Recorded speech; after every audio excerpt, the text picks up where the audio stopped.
The whole corridor went quiet when I turned the corner. Not normal quiet, wrong quiet. Josh was holding his phone up like it was evidence in a trial, and half the students in the corridor were already looking, necks craning, every single face swinging round to me at exactly the same time. Just explain this, then. He turned the screen round. My name. My photo. Messages I had never typed in my life, telling him things I would rather die than say out loud. That's actually mental. Someone laughed. Someone else stepped back from me. Actually stepped back, like I was contagious. I opened my mouth to say I didn't send it. Nothing came out. Because the account had my name on it, my face, even my voice if you read it in your head. And for one horrible second, standing there with 40 people staring, I wasn't completely sure it wasn't me. Okay, rewind.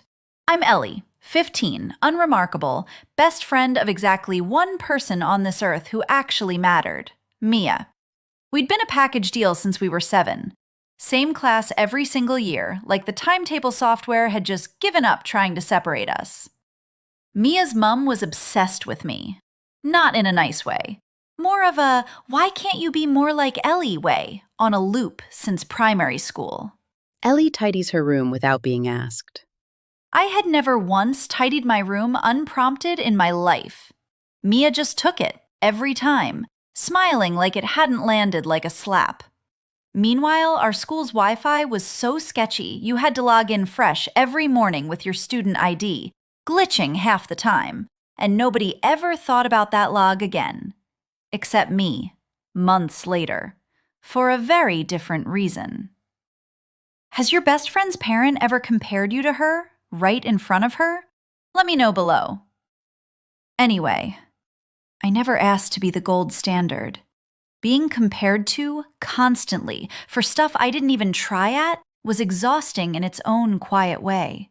But I thought it cost Mia an eye roll, tops, nothing more. Turned out I was wrong. Turned out it had been costing her everything for a while, and I hadn't noticed a smidge of it.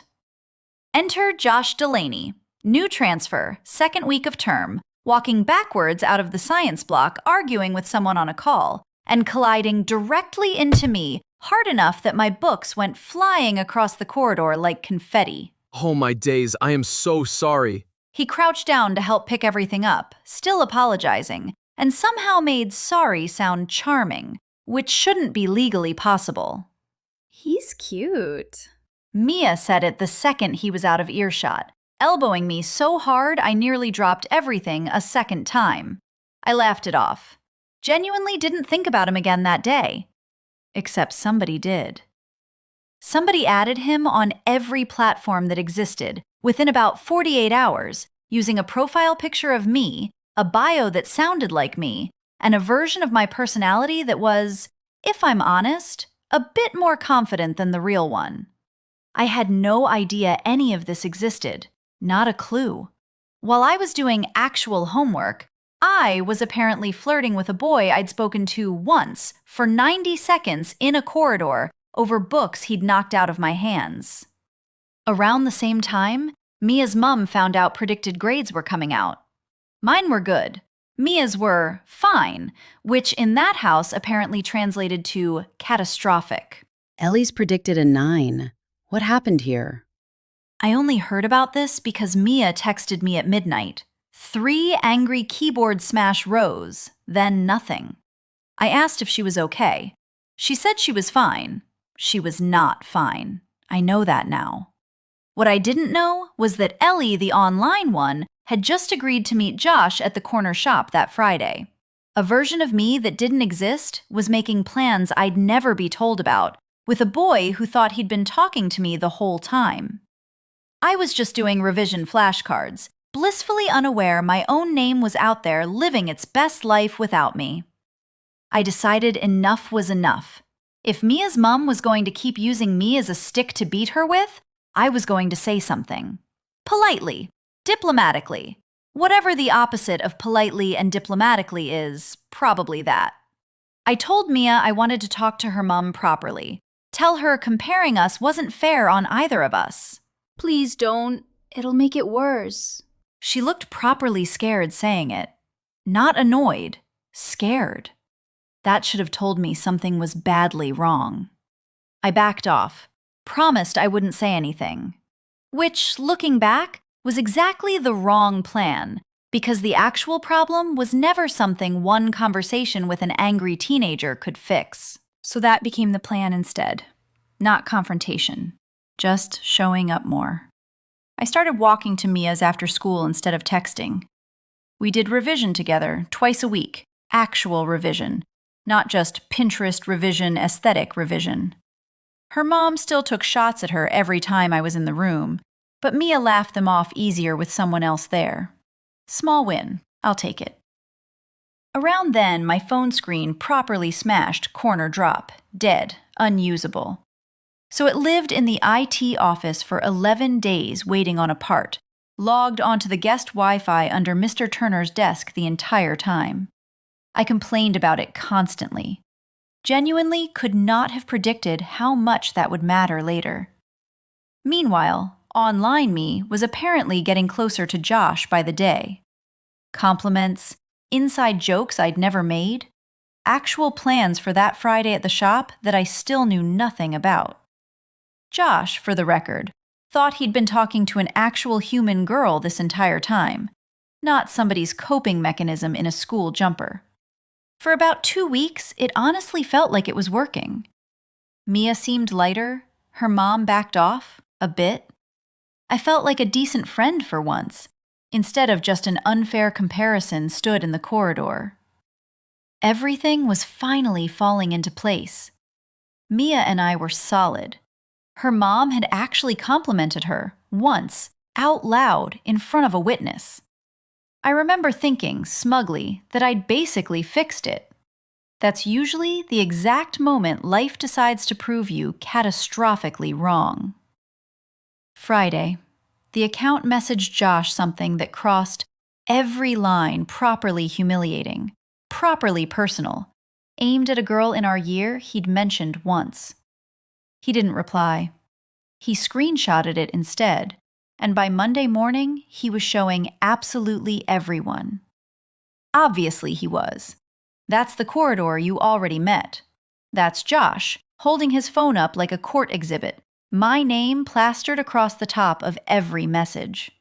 You've got some nerve. By lunch, group chats had renamed themselves. By last period, my actual real friends, the ones I'd known since primary school, had gone completely silent. Not even a reply emoji. Nothing. I just don't get why you'd send that. I didn't, I kept saying, quieter every time. Because saying something 100 times and having 0 people believe you does something strange to your own head. By that evening, I was lying on my floor, actually trying to remember if I'd sent it. Properly trying. Scrolling back through my own memory like it was a search bar. I hadn't. I knew I hadn't. I was still checking. Mr. Turner found me before I'd even said anything to him. Turned out, the school backs up the Wi-Fi login logs every term, some compliance thing nobody ever thinks about, and he'd pulled mine out of pure nosiness after hearing the rumors. Your phone sat on my desk the entire 11 days this account was active. Logged onto my Wi-Fi. Not once did it touch the messages in question. The login, pinned to those exact message times, wasn't mine at all. It was Mia's device. Logged in from the library, twice, both times matching down to the minute. I sat with that for a long time. Not angry, not yet. Just quiet. Because I already knew, somehow, before I'd even opened the account properly, exactly why she'd done it. The account wasn't cruel. Not really. It was just me. Tidier, calmer. A version of a daughter her mom might actually be proud of, for once. Every fake message was just Mia, quietly trying out being someone else's kid. I didn't post the logs anywhere. Didn't tell Josh. Didn't tell the group chat. Didn't even tell Mia I knew, not straight away. I went to her mom instead, showed her the account, screen by screen, and told her exactly whose handwriting was all over it. I didn't know she felt like that. They talked, properly, for the first time in about 10 years. Door shut. No me in the room to compare anyone to. Mia and I are still best friends. Different now, a bit more careful with each other. A lot more honest. Turns out, that's a decent trade.